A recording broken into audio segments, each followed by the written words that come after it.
What would you recommend to somebody that wants to build a huge global brand now? First of all, before you build a huge global brand, you should build a brand. And if that brand is to become viral, you need first to be vital. This is the first time I'm going to say this on a podcast, but let me tell you what happened recently in a country that's smaller than Cyprus. Michael, tell me about you. And I said his name. What should I tell you about me? If I tell you about me, I would tell you that I'm the best. Like everyone would have done. Let me tell you about you. What do I say when they ask me about price? The first thing that I say is that it doesn't cost anything if it doesn't suit your needs. Listening, I think, is a key. How somebody can become a great listener. Listening has helped me seal my biggest deals. I always ask questions and I always listen and I make a lot of notes. So listening is a gift you give to yourself and to your business. Is it true that in your way to achieve your goals, you have to sacrifice a lot of things, and that means people as well sometimes? You just brought some memories back. When I gave a keynote at Google, I referred to my father around 20-25 times. And as soon as we finished and I asked Michael, how did the speech go? He said, you did very well, but let your father die. What's the biggest lie leaders tell themselves about culture? A great question. Everything is erased from everywhere, and you are only left with the next 20 to 30 seconds to share your wisdom and everything you learned in your life so far. What will those words be? My words will be...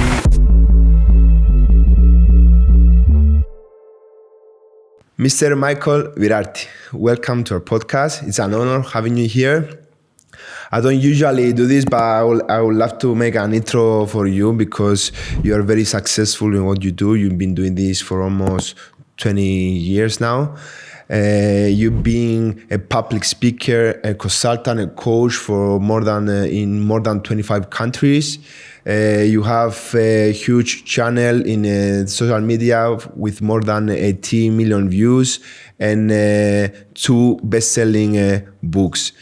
So you've done a lot. You are a high performer, as I would like to say, because this is a podcast for high performance.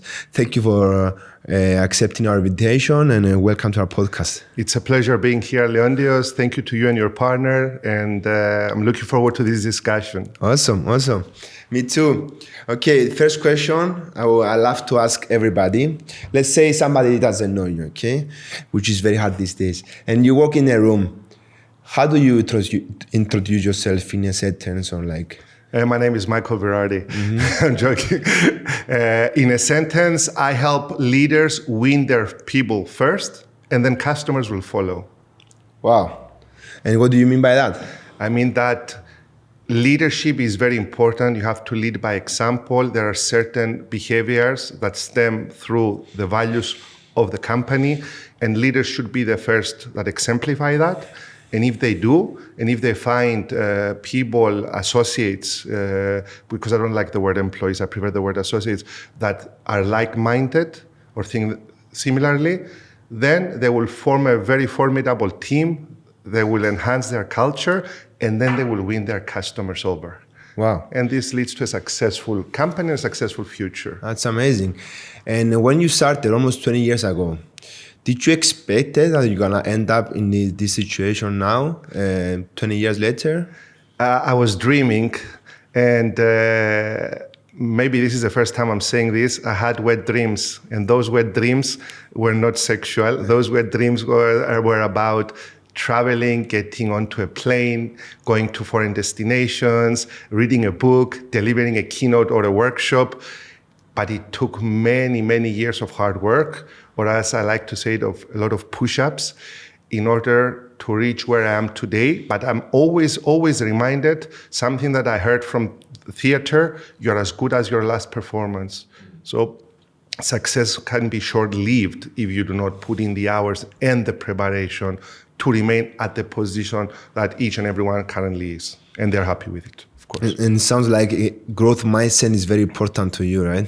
Growth mindset that started from Carol Dweck, from her book Mindset, is very important. But as you know, sometimes fixed mindset comes into play. We all fall victim of fixed mindset. It's not bad, but then we have to look at different ways to adopt a growth mindset. In other words, believe that we can make things better, possible, and have a more prosperous future going forward. Growing up in Cyprus, I used to hear everything a lot. Everybody was saying the market in Cyprus is very little. You cannot do a lot of things. You cannot excel in any career here because we're such a small country. In order to succeed, you have to go overseas. This field is not for you. In Cyprus, it's not gonna work, and all these related topics. You, on the other hand, you're somebody that the living example that you're based in Cyprus, right? And you managed to create a global brand that while being here, you managed to succeed your dreams, to travel across many countries and work with many prestigious organizations all over the world. For example, Google, as I see here, and Coca-Cola and many other big companies, right? So how did you manage to do that? It wasn't easy, but what I can tell you is that leadership problems are not locally based. They are globally based. I mean, silos, fear, inconsistency, they're everywhere. Mm-hmm. So the first thing that I understood is that at the end of the day, if you can make it in your own country, and if you can solve problems, enhance cultures, create values and behaviors that differentiate the company or the organization, then this can be done also you can take the exact same model and take it abroad. Social media has helped put our reputation, both positive or negative, on steroids. So you can reach new destinations, new other organizations across the globe, because in the old days, and I remember I was practicing this before YouTube, it wasn't easy. There was no access for somebody from Cyprus especially to reach out there. So it took hard work, it took consistent work, it took a lot of videos online, some of which have gone viral. And once the opportunity presented itself, then you had to do all the preparation and mesmerize and give value to your audience, be it on stage or in a conference room, a seminar or a keynote. Mm-hmm. And will this apply to somebody that is starting to hoping they can build a huge global brand these days? Because now we see there's some saturation in social media as well. Everybody's trying to do something now. A lot of businesses are converted, they are marketing in social media, right? So I assume it's much different than, let's say, 5 years ago, 6 years ago, 7 years ago. So what would you recommend to somebody that wants to build a huge global brand now in these days? Is something different that would you do? First of all, before you build a huge global brand, you should build a brand. Mm-hmm. I think that's very important, to build a brand. And if that brand is to become viral, you need first to be vital. So if that is vital, if that is giving value to people on and offline, or online if we're talking about a global brand, then surely you will become viral. We were talking earlier about Alex Hormozi. Alex Hormozi pays too much attention to each and every video that's going out, giving immense value to his followers, including us as practitioners. Mm. So at the end of the day, you want to follow that person. I think today is easier than it used to be 20 years ago, because 20 years ago, we didn't have this corridor leading to the outside world, making us a global village. Yeah. But yes, you're right. The last 4 or 5 years, there's a lot of saturation. But the good thing is that I think each and every one of us should stay in their lane.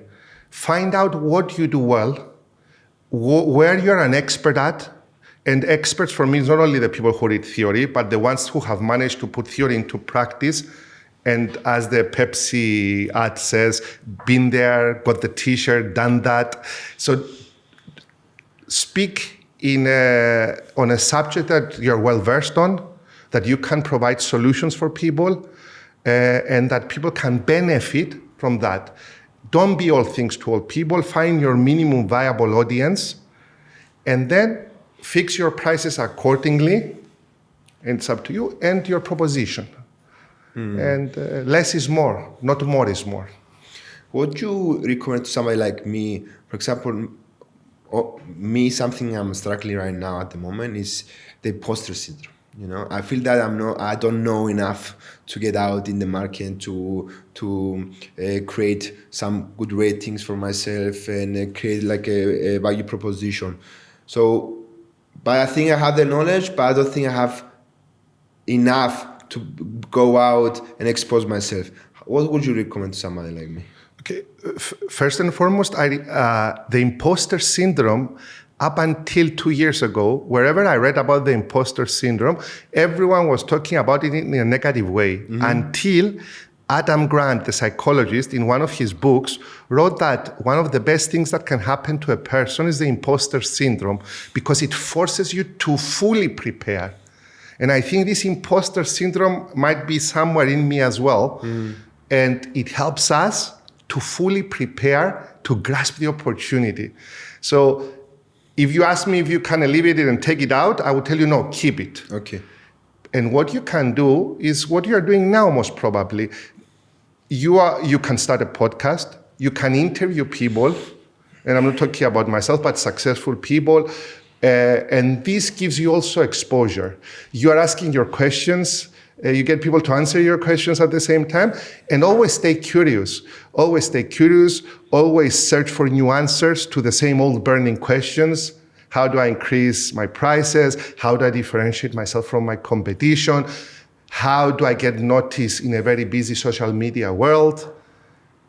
How do I overcome my imposter syndrome, or how do I make my imposter syndrome an ally? And keep on learning, keep on being a student eternally, not just for a few months.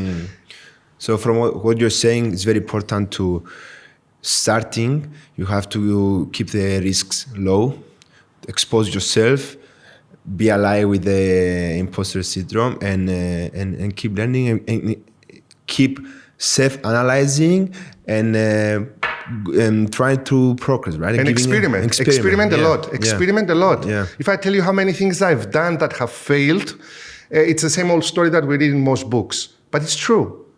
And don't fear. And you can term fear as forget everything and run, or face everything and rise. So you should experiment and do not fear. Let's talk about rates, right? You're probably, correct me if I'm wrong, you're probably one of the highest paid professionals in your field, in Cyprus at least. A lot of people will say Mr. Virardi is very expensive, or I cannot afford his services. And how do you handle these situations, and what do you do? Would you like to know why I have my rates so high, how I defend my prices, or what do you answer when people tell you you're expensive, or both? Everything is important, yeah. Everything is important. Yeah. Okay. If you don't mind, of course. Yes. Let's start first and foremost, and this is the first time I'm going to say this on a podcast, but let me tell you what happened recently in a country that's smaller than Cyprus, and a company from that country, an organization from that country called me, which has 4 verticals. They are in aviation, they are in travel, they are in security, and they're in mobility. So the managing director of that company saw my work, he liked my work, and he said, Michael, I've seen that you worked in my country with various other businesses. I've seen that you've been at Google. So after I gave him my price, and it was higher than budgeted and expected, he said, because I want to work together, do you mind if I arrange a Zoom call with the owner tomorrow? So of course I went on to that Zoom call, and the owner and the chairman of the group came up, and the managing director told me, tell the owner with whom you work in our country that you've been to Google in order to provide some credibility, because he wanted us to work together. So as soon as I went on to the call, the owner came up and he said, Michael, tell me about you. And I said his name. I said, Mr. So-and-so, what should I tell you about me? If I tell you about me, I would tell you that I'm the best, like everyone would have done. Let me tell you about you. He said, what do you mean? Sir, I mystery shopped all 4 of your verticals. And after I've given him all the positives, the people were polite, they were eager, I told him some things he should take note of. For example, in the travel business, in his travel business, the lady that answered had a certain accent that I couldn't understand her email address. So I asked her politely if she can send me an email to my email address, and I spelled out my email address. The reason I wanted to do it, other than mystery shopping, is that I had a trip coming up to Mexico, a business trip, and I wanted to give her that ticket, to be honest. Finally, I didn't give her the ticket. I didn't give them the ticket. So she sent an email within 3 minutes, but the email had no content and no title. She lost the opportunity to connect with me by starting saying, "Dear Mr. Virardi, it was a pleasure talking to you. Dear Michael." She lost the opportunity. Then we go to his security business to talk to a human press too. We were pressing too with my 12-year-old son who was there present doing the mystery shopping, and no one was answering. We called again, we pressed 2, again no answer. Then we called another 9 times, we pressed all the other buttons, 0. So another opportunity lost. In his other 2 businesses, people were polite, but they asked me to put everything in an email and send it to them. All my requests about parking in his country and so and so. They lost the chance because people buy emotionally and then they justify logically. They could have learned a few things about my needs if I talked to any of their competitors, but they lost it. As soon as I finished, the chairman of the group says, "Michael, you're hired. Can you be here on the so-and-so of October?" At the end of the day, if you can show people that you are effective and that if you can prove value, you relegate the price. But what do most people do? They simply answer what they will charge without doing any prior, as I said, push-ups, prior preparation. So in most cases, I do my preparation prior even to being hired. It takes time, it takes effort, but it's worth it in order to maintain your margins and your prices as you have asked. And to the second part of your question, which is, what do I say when they ask me about price? The first thing that I say is that it doesn't cost anything if it doesn't suit your needs. Allow me to ask a few questions to understand. Because if you go to a mechanic, a car mechanic, or to a doctor, and many times we say, "I left my car at this car mechanic," or "I've been to that doctor because he's good." How do you know? Have you studied for 15 years medicine? Are you a car mechanic? No. It's from the questions that they asked, the clarifying questions, taking you back in time. When did it start? In terms of your illness, was that sound that you heard in your car rubbery sound or something else? When you press on the gas, does it become louder? All the questions, they create a certain trust and confidence in you. So it's not about being expensive. It's about creating confidence in the other person you have in front of you. Wow, it's very important. Especially, let's say you charge something and you show to them that this something will bring the return of investment in your times 10, times 100, whatever. Then they will say, okay, it's not that expensive, right? So it's very important to show what they're gaining from as well, right? Well said, well said. Exactly. People want to understand if you can provide value.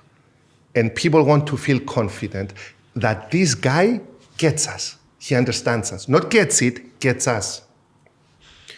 Exactly, and because let's say if we take a look at the biggest brands of the world, like the clothing brands, the watches, the bags, most of these products are made in a very similar way with other brands, right? But what people buy is the value, is the status that product gives them, right? And they don't second guess, let's say, a very expensive bag because it's that bag, and we know that it's gonna give us the status, or that expensive car.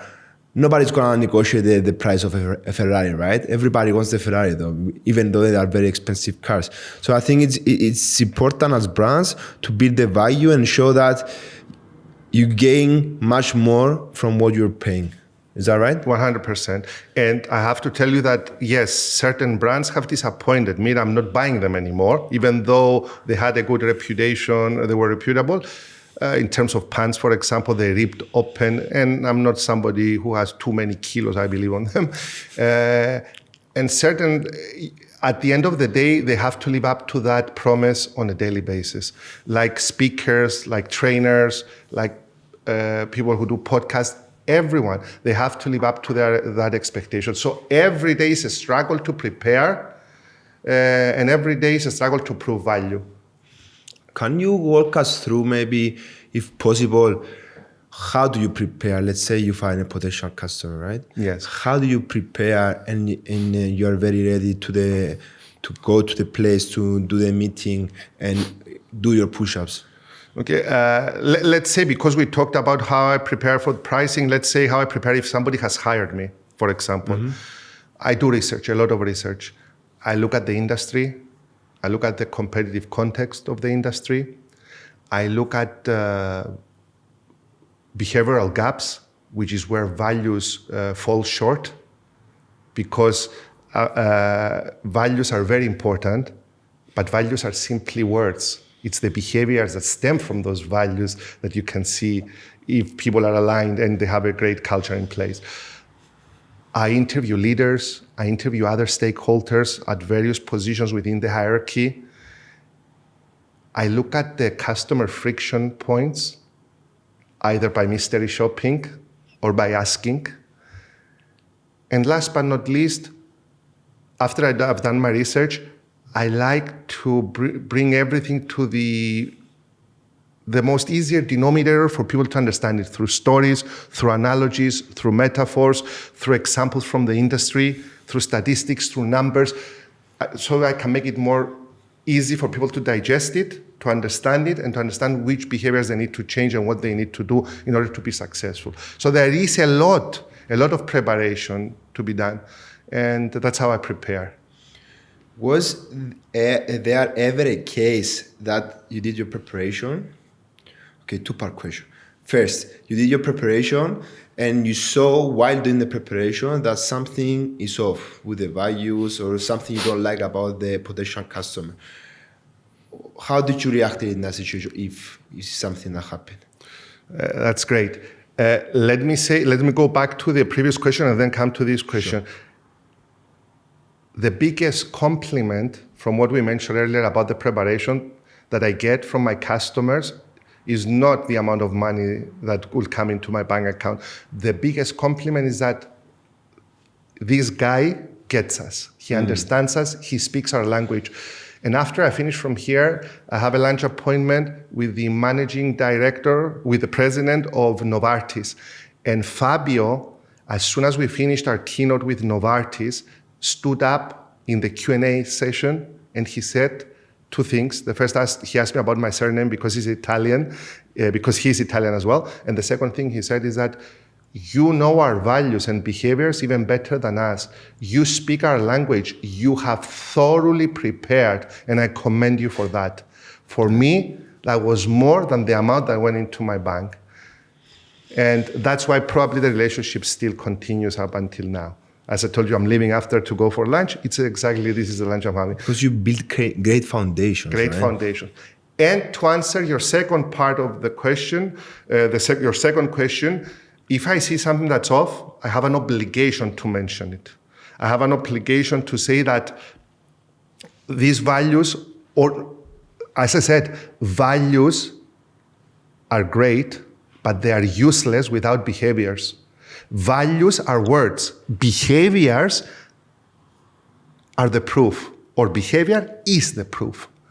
And if I can give you an example, a very recent example, I had lunch with the managing director of Alpha Bank, Miltos Michailas. And Miltos told me something that he was so spot on. You know what he said? Take a set of values and then take another set of values. At the end of the day, even if they are different, they're mainly similar. You know what's the most important thing, he said? Ownership. Ownership should be the base. Can we create ownership in our people? Can we do that? And Miltos was successful from the moment that the ATM machine at Alpha Bank didn't belong to a department, but it belonged to Sophia, one lady. So when I ask in my bank, who's in charge of the ATM, they don't tell me this department, they tell me Sofia. So can we create ownership? Ownership is the base. So when I go into a company, I look at ownership and and that's what I measure from the Net Promoter Score, from all the surveys that I do, to see the culture is measured in ownership, in my opinion, the way we do things around here. And the culture is not posters on the wall. The culture is not the snooker table that just arrived. Culture is where that friction comes in, that tension comes in. How do you deal with that? And in one of the books that I've given you, Positive Impact, there is a chapter in there that I've written titled 98 versus 2%. And in that chapter, I accuse our own company, Virardi, of failing short with a customer. And if you allow me to tell you the story, Rula, who's the owner of a confectionery, came to buy from a shop that we had in the past selling retail. And one of our happy advisors, that's how we call them, not employees, happy advisors, served her. And as soon as Rula went home and she bought a pair of 14 casseroles, she called in to say, it's only 13 in the box.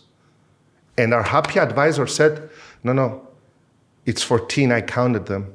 And Rula said, no, it's 13. And after an investigation, we found out that it was a mistake from the factory, and that batch arrived with 13. So our happy advisor called and he said, Rula, come over and we will give you one. It's a mistake from the factory. And Rula said, no, I'm not coming over, send it to my house. And I write in that chapter that our first mistake is that we doubted Rula. Even in court, you are innocent until proven guilty. You're not guilty until proven innocent. Secondly, as soon as we found our mistake, we should have gone the extra mile and taken that casserole to Rula. And I finished that chapter by saying that 98% of people are honest. 2% are not. Let's not punish the 98 because of the 2. And if you want to have everyone happy, have a budget for those 2% and attribute it to marketing and satisfy them as well. Because 98% of people are honest. So in this case, the friction in my company many years ago was that we disappointed a customer. We came out, and that is a best-selling book. It's out, it's going out. People are reading where we failed. So this is how culture is created, not with posters. Wow, this is amazing. Okay, well, ownership. This reminded me the book I've been recently reading, Extreme Ownership by Jocko Willink. Have you read it? Yes, I know the book. And I know the author. Yeah, it's an amazing book, an amazing person. He's done so many things. He's now leader of a lot of corporations, and he learned some stuff in the Navy SEALs that are applicable in all his businesses as well. And one thing I kept from his book is that even if that appears that it might be not your fault, as a leader, it's your fault. You have to take extreme ownership because something happened along the way that somebody misunderstood or didn't have the correct values or whatever, and it resulted with this bad situation here. So it's one thing I got from the book, and it's very important, and I try to use it in my everyday life as well. Extreme ownership. As a leader, as a person, as a leader of yourself first, and then for other people, it's very important to see, okay, what I did wrong, what I did right, and how I can correct it for next time. I totally agree, and I believe it's in the exact same book that Jocko Willink has said that anyone can become a leader, and the only person that cannot become a leader is a person who is not humble. So I will add to what you've said, always be humble in the process of doing so. And since we're talking about leaders, in your opinion, what are some characteristics in some leaders that you see from day one that you're meeting them and you say, okay, this guy is a great leader, this guy is known, they have to work on some things and so on? Is there like a set of traits, or is... There are a set of traits. The ones that really come to my mind now as we're speaking are the following. He or she needs to have a vision. Where do we want to go? He or she has to lead by example, which is very important. He or she has to be a great communicator, because everyone communicates, but very few people connect. It's important to communicate and connect. And I believe the other two traits are to be empathetic, to care, to go into the other person's shoes and feel them, but at the same time, when you need to be more, to discipline people or to punish someone, you need to do it. Talking about the army now, I took it a bit too extreme, but when discipline needs to come in, you have to be a straight shooter and tell them straight in their face, and don't back down. So people need to know that there are consequences in their actions, right? Consequences and actions are very important. Yeah. And I've said it recently in one of my keynotes in Malta. That was the first time I've said it, because very recently the video came out. Charlie Kirk, that was killed very recently, just before getting killed, just before stepping on stage, he had an interview talking about business mainly, and they asked him, how can you handle 1,000 Gen Zs so eloquently in your business? Because he has a business and there is no problem. And he said something that's very important to mention. Even before they're hired, I show them the company's values and I hold them responsible to the company's values and to those behaviors that stem from those values. I find alignment and I always hold them back responsible for those values. And he said that privileges, I'm flexible to privileges. Leontios has been working here for 10 years. He can arrive an hour late, but I'm not flexible on the principles. And the principles are guided and within the parameters of our values. And you also talked about empathy. And if I remember correctly, in one of your previous podcasts, you said that it's very hard to teach somebody how to be empathetic. Is this still something you agree on, or is it something that changed? I find it a very complicated subject. My younger son, Hector, is extremely empathetic. He's hungry and he will give you half of his food and then maybe the other half as well. You ask him for something, he will run up and bring it. I don't know. I don't know where it comes from. I don't know how you cultivate such. I have a feeling it's in the DNA, but then what's important, and that's an exercise I used to do at Virardi and then I introduced it to many other companies, the heroes of the week and the mistake of the month. Heroes of the week, so everyone in the company can hear every week how people have gone above and beyond the call of duty, because some people who are not empathetic can listen to it and can imitate the same behavior, the positive behavior. And mistakes of the month, so people will know what mistakes we've done, how we recovered if you've done such a mistake. And still, when you make a mistake and you recover, people can even see you, can sympathize with you, and can also appreciate you more and find you more empathetic. That's awesome. My father also used to say to me, if you don't like something be done to you, then don't do something similar to the other person. The golden rule. Yeah, and this could be empathetic. And so before doing something to somebody or like say something or like acting in a certain way, consider how would I react in their way, where are they coming from, why they are behaving the way they behave. So this is, I think, these some questions that leaders can ask themselves. Yeah. Correct me if I'm wrong. And there are various levels of empathy, I believe. And I was listening to a LinkedIn learning course just before I went online many years ago, because I wanted to analyze the topic.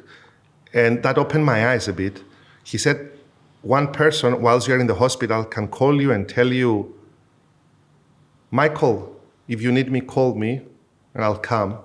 Or the other person can tell you, I'm downstairs, I have brought food for you, I'm sitting here in the hospital. If you get hungry or if you need me, call me and I'll come upstairs. So there are various levels of empathy. And empathy, as a woman that I heard recently from Greece has said, it has to do with action as well, not with feeling. It's mainly action. What will I do, not what I say I will do. Action. That's wonderful. That's amazing.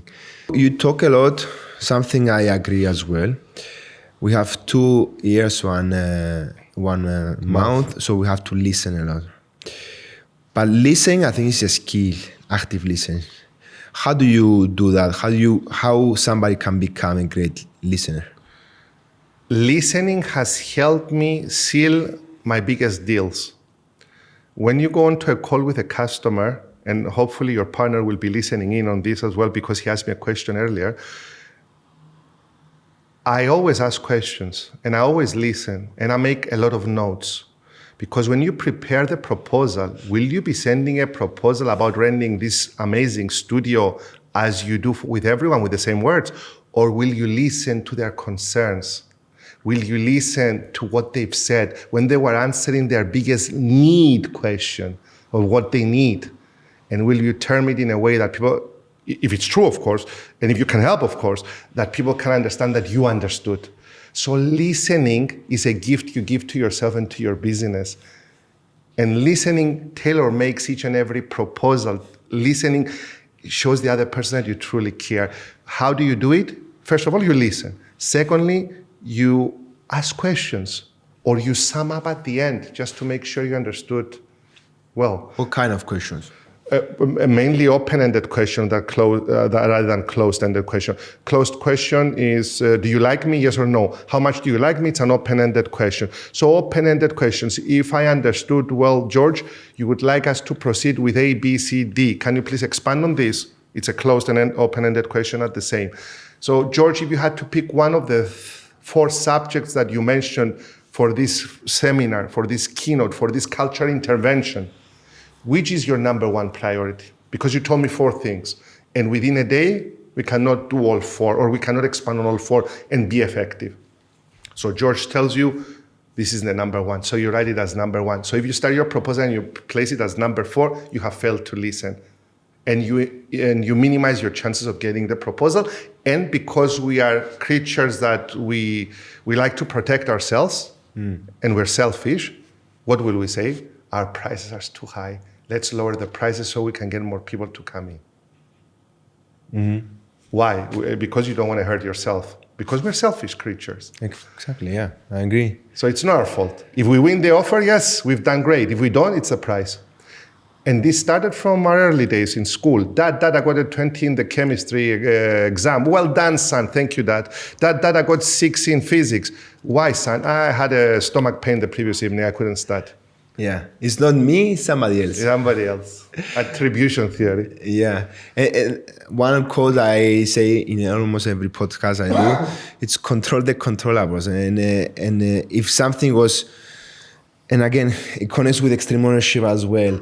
It's not, there's the external variables that you cannot control, of course, but most often are not. There's the variables that is out of your control, and there's something for sure that you could do different, that you could have a different result, right? Very well said. Very well said. We have a question here. We might have touched upon it a little bit, but I would love to expand a little bit more. At what point did you realize that you weren't building a business in Cyprus, but building an international brand? Yes, we touched upon it a bit. I realized it, first of all, that problems are similar elsewhere, everywhere. Silos, fear, inconsistencies. Then I understood that what I'm doing is delivering value, if possible. And value doesn't have a location, it can go everywhere. And then it was at the time that customers started calling back. If you do a great job for someone, that's you get somebody advertising you, word of mouth advertising at no cost. As soon as I've done my first gig abroad and started doing well, people started talking. They talk between and across departments, mainly it's bigger organizations. And they can hire you again at another department within the same organization or friends of friends. And then I realized it when one of my videos, a Henry Ford video talking about Henry Ford, has gone so much viral that the phone started ringing from everywhere. From that one video, huh? From just one video placed me on the map. And if I go back and tell you a story that you might not know, I was trying to do my TikTok. I was trying to do TikTok videos by holding my mobile like this. And I wasn't getting any views. I was getting minimal views.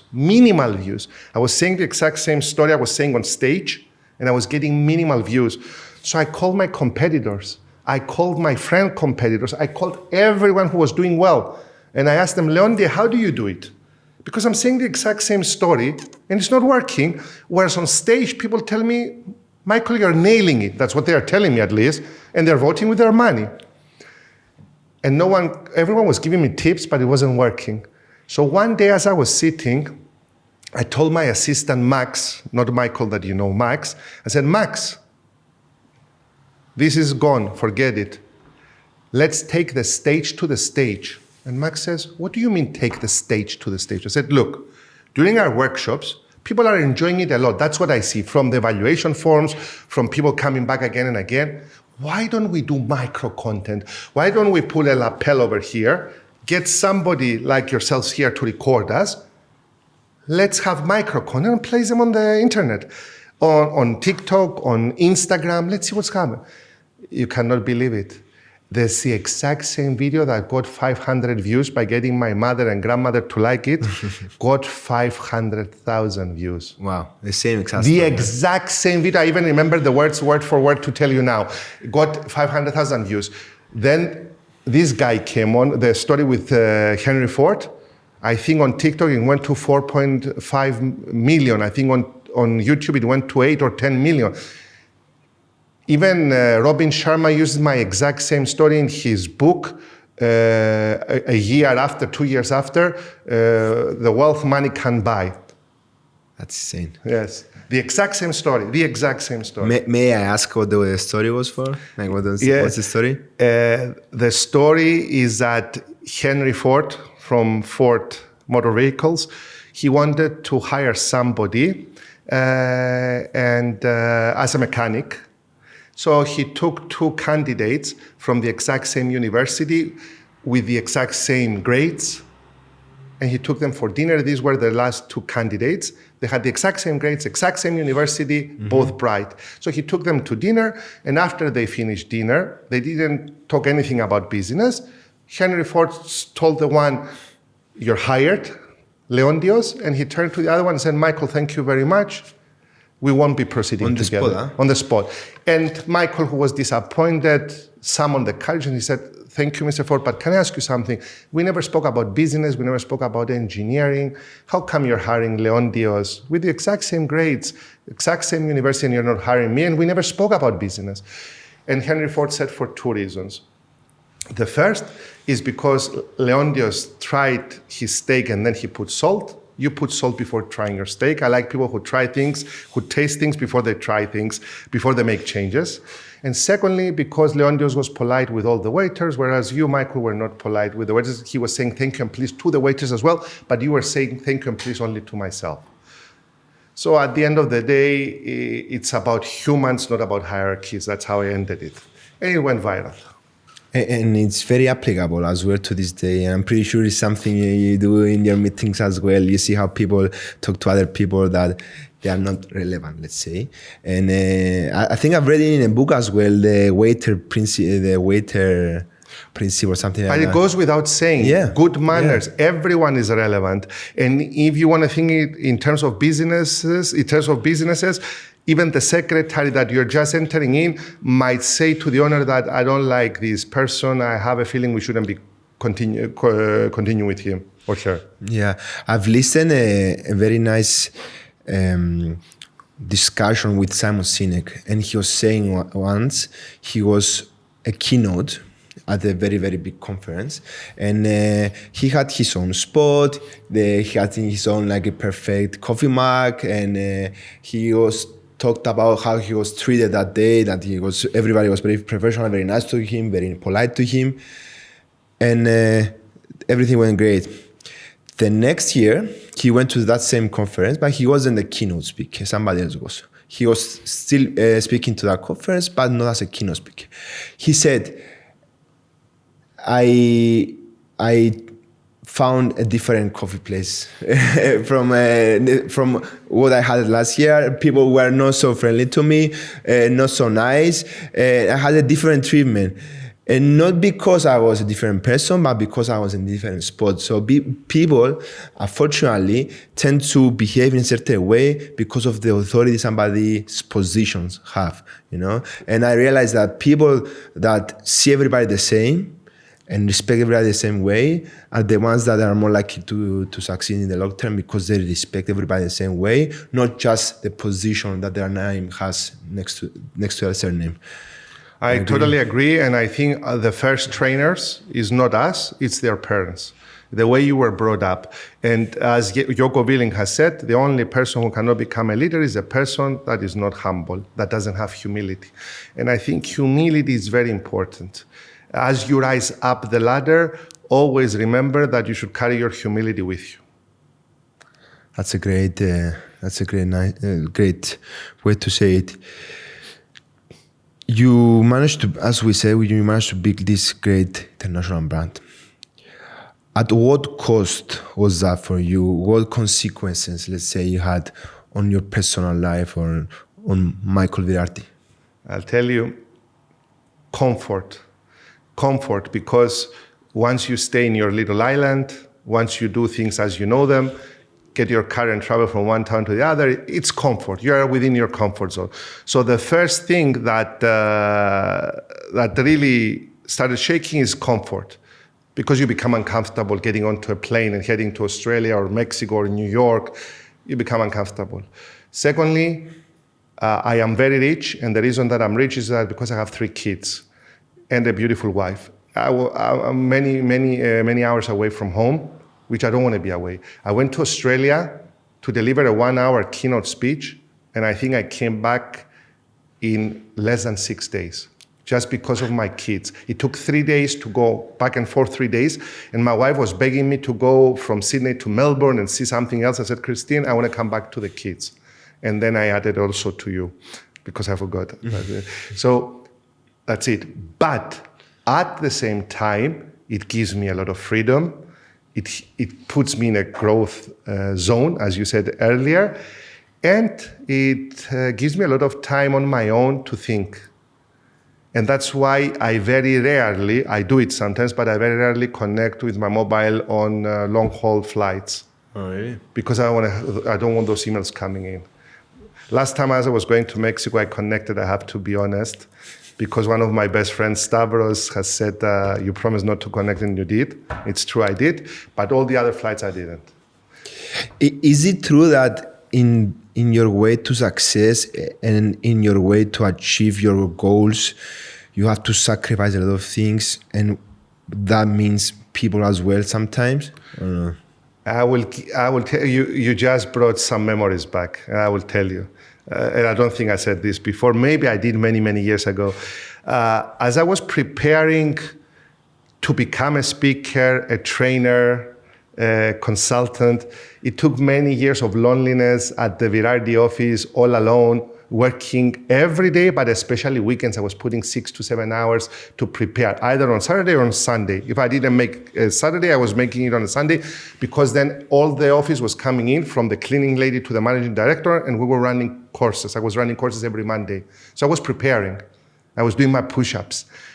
And I was reading my books, doing my research, not as easy as it is now with AI, even before YouTube. And in the process, the first 7 years, I didn't even go to a single holiday. I even lost my girlfriend, which was a person that was very close to me and to my heart. I didn't even go on holidays with her. For 7 years, I locked myself in Cyprus, and I wasn't deprived. I didn't come from a poor family or had to make ends meet, and that's why I didn't go. I didn't go because I was a man on a mission. For 7 straight years. Others have done it for 30. I'm not boasting, but I'm just saying that's what I've done for 7 years, because after the 7-year mark, I went on holidays, I remember. So 7 years, I didn't go anywhere. So yes, there are sacrifices. Yeah, thank you for saying that, and thank you for sharing, because starting this podcast, that was one of my main goals. Help people see that the successful person that is sitting in front of me, they are not here just by luck. They had to put down a lot of hours, a lot of preparation, a lot of sacrifices in order to come to this stage now, and we only see them now in the chapter, let's say 20 of their life. We didn't see chapter 0, 1, that for me, my opinion, are the hardest ones, because you have to have completely faith. I think Alex Hormozy and Chris Williamson, they talk about the quiet stage. There's the quiet, lonely chapter before you succeed at what you want to do, that you have to leave your previous life behind. You are not aligned with your friends anymore. You are not aligned with people that you used to love anymore, because you are in your trajectory to do something else, but you have no proof yet. So it's just you in a lonely chapter, 6-7 hours, the weekends, with no going vacations, and it's very nice that I'm hearing things from you as well, because I don't think somebody can avoid the lonely chapter in their way to achieve something they want. Yes. Quiet zone, lonely chapter, call it whatever you want, isolation, you need your thinking time, and it takes sacrifices. And even satisfaction, the word satisfaction comes from the Latin word satis, which is enough, and action. Enough action leads to satisfaction. So you need to do action, and you need your thinking time to prepare for that action. How can somebody prepare, though, for the mental consequences leaving people behind? Because it's very hard to leave people behind. And it's something that bothers me as well. How can somebody be prepared? First of all, let me say that I have to take my hat off to you, because you are an avid reader. You read a lot. And when you read a lot, you prepare yourself for what's to come, because life is too short to do everything on your own. So you need also to learn from other people's successes and mistakes. Secondly, what I really liked about you is that tears came to your eyes as soon as we talk about leaving someone behind, which probably means that you might have left someone very dear to you behind. And nothing prepares you for leaving love behind. But sometimes it's a pause, it's not the end, you never know. And but going through this hell of a mountain makes you also a better person. If you made a mistake, you learn from your mistakes. If you haven't made a mistake, then you succeeded, but you have to go through the pain in order to become a new person, a new man in your case, or a new person or a new woman in another case. So time heals, because if it wasn't for time, we would all be standing by the cemetery, in my case, crying over my late father and other people we've lost. So time heals. So time is an ally. Be patient. Keep reading, keep working out, literally, keep doing what you do, and sometimes it's a pause, it's not the end. You mentioned your late father, and you mentioned your late father a lot in your interviews and your public speaking as well. So I'm realizing it was a very important role model in your life, is that right?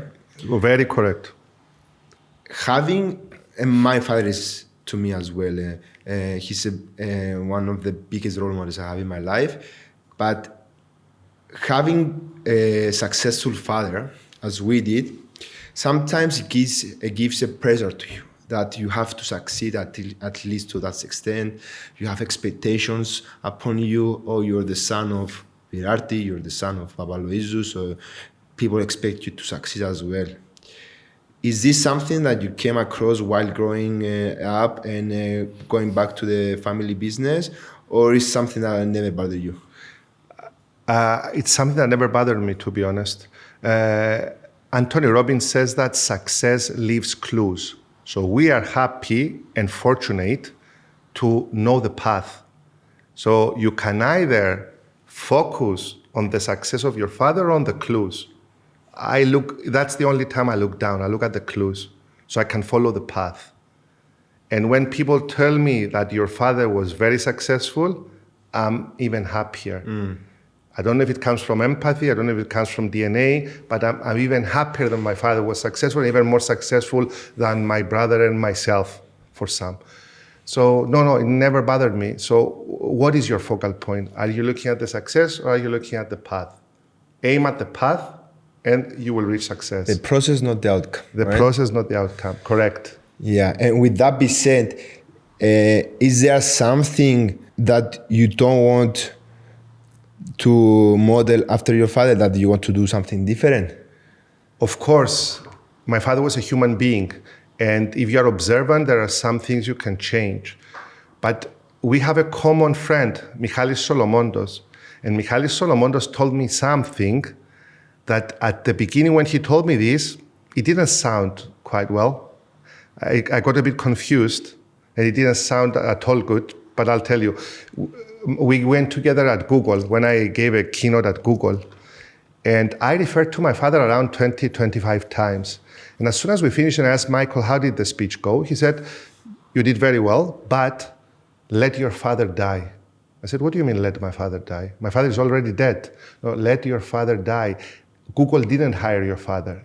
They hired you, he said. So let your father die. They want to hear from you, not only from your father.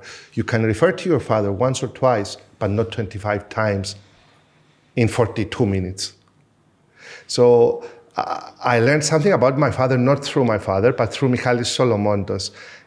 And he's a true friend for saying this to me, because it's very difficult to say that to somebody else. And going back to your question, yes, there are behaviors that we even inherited that I wish I didn't, because everyone is a human being. And we should work hard on those behaviors to alleviate them, to take them out, if we can, and leave only the positives, if possible. That's awesome. I love that. And what are, let's say, 3 things that will stay for you forever from your father? From my father? Yeah. I hope Michalis Solomondos is not listening. Number 1, I'm not saying that I'm doing this, but that's what they will say. He was very courageous to talk his mind. I'm not always courageous to talk my mind. Sometimes I don't want to hurt people standing in front of me. Sometimes I think I might be mistaken, I shouldn't, but he was very courageous. He would speak his mind in whatever topic, from sports to business. The other thing that I love about my father, that he was very humble, and nothing was beneath him. I remember a time when he could walk properly before he started his hemodialysis. He would take the company vans and he would go to the petrol station and fill them up, so the team would find them ready on Monday to leave, so they won't lose time and the company won't lose time. Wow. And the other thing that I always remember, there are many things, but the 3 that come to mind, it was his manners. He taught me a lot of things. Things that some civilizations do know, but we don't sometimes. Let the other person come out of the elevator, then you go in. Or something that most of us mistake. They say, εγώ και ο Leontios, myself and Leontios. He used to tell me, Leontios and I, ο Leontios και εγώ. Always put your name last. First is the other person, out of respect, and it's very important. So, little minor tweaks that have helped. And most of these, I follow them, especially 2 and 3. Yeah. It's very important to put people first. Sometimes, if you do this, and I'm talking from my perspective, people tell me you're a pushover, don't let people in front of you all the time, why you're so soft, so too good. It's part of marriage. I don't feel below the other person because I let them go in front of me, or because I let them speak first. It's part of marriage, and it's how I like to behave, how I like to conduct myself. So some people, unfortunately, they don't see that, but it's something I think you hear it from the oldest generations. They used to have a lot of respect towards each other. That's why I say our first trainers are our parents, or the people who have raised us. Some people didn't have parents. I don't know. People who have raised you. Yes. As a father now, and a high performer and successful person, you have to do all these things together. You have to travel all the time. You have to be to business meetings. What would you suggest to somebody that he's a new father now and they have very big aspirations in their career, how they can handle everything together? Prioritize and see what are your value-driven activities. For example, I had a podcast. I believe the podcast was called, at the beginning was Ask Michael, Ask Virardi, and then it was Jumpstart Monday. As soon as I gave birth to the twins, my wife gave birth to the twins, not myself. As soon as my wife gave birth to the twins and we had 3 children, I killed it. People were finding me in the street. It wasn't as successful as many podcasts. I wasn't a great podcaster, but there were some people who liked it a lot. And it was driving some business as well, because some people got to know me better as I getting to know you and appreciate you better. I killed it because I knew with 3 children in the house, with 3 kids in the house, with a traveling around the world almost on a monthly basis, and not once, but twice or 3 times sometimes, I killed it. So what will you kill? What will you prioritize? And the most important thing is to prioritize. You know the 80-20 principle, the Wilfredo Pareto rule. 20% of the activities you're doing gives you 80% of the value. Find those 20%, promote them to the top, and the rest, if you don't do them, it's okay. You've already given 80% of the value on that particular day. So it was easy for me to prioritize because I didn't have those hours. I couldn't invest 6 or 7 hours on a weekend, as I told you earlier, to prepare. So I prioritized. Does that mean for somebody that started now and had to put their work into the 6-7 hours per weekend to avoid having children? Or I said something earlier. I'm rich because I have children. Okay. I would urge anyone. I wish I had my children at a younger age. Yeah. I wish I had my children at a younger age, so I will enjoy them most probably for many more years. I was a late comer. Up until the age of 39, I had 0 children. By the age of 49, I had 3. So no. If you ask me, don't postpone for that. Yeah. But if you don't have, in inverted commas, the right person, wait a bit. But don't postpone for that. Of course not. I think children have given me a new life. They have given me a new purpose. They have helped me to become a better time manager. They have helped me to understand what priorities and posteriori is all about. Children were God's gift to my wife and myself. Even though it's not easy, it has helped me also in my business. I remember when 2 years ago, almost 3 years ago, Jordan Peterson came to Cyprus. And in the end, a lot of people were asking questions and stuff. And one of the questions that made it through, he goes, what would you recommend to a young couple that they don't have the money and the resources now to have children, and they want to postpone it for later? What would you recommend? And he said exactly the same thing. There's never a better time to do children. You never know when is the ideal. You will never be ready.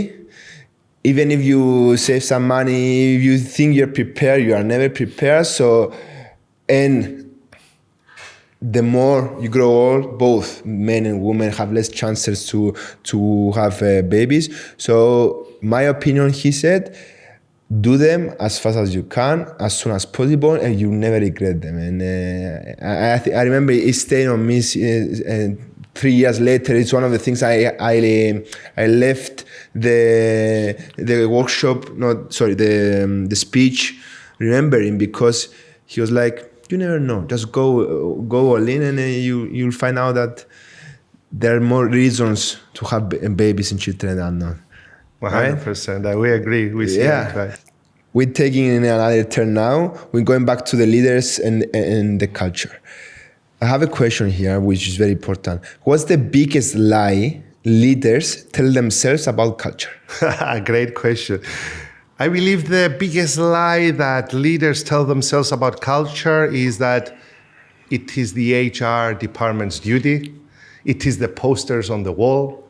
As I said earlier, it is the snooker table. I believe that culture is not what you preach, is what you permit.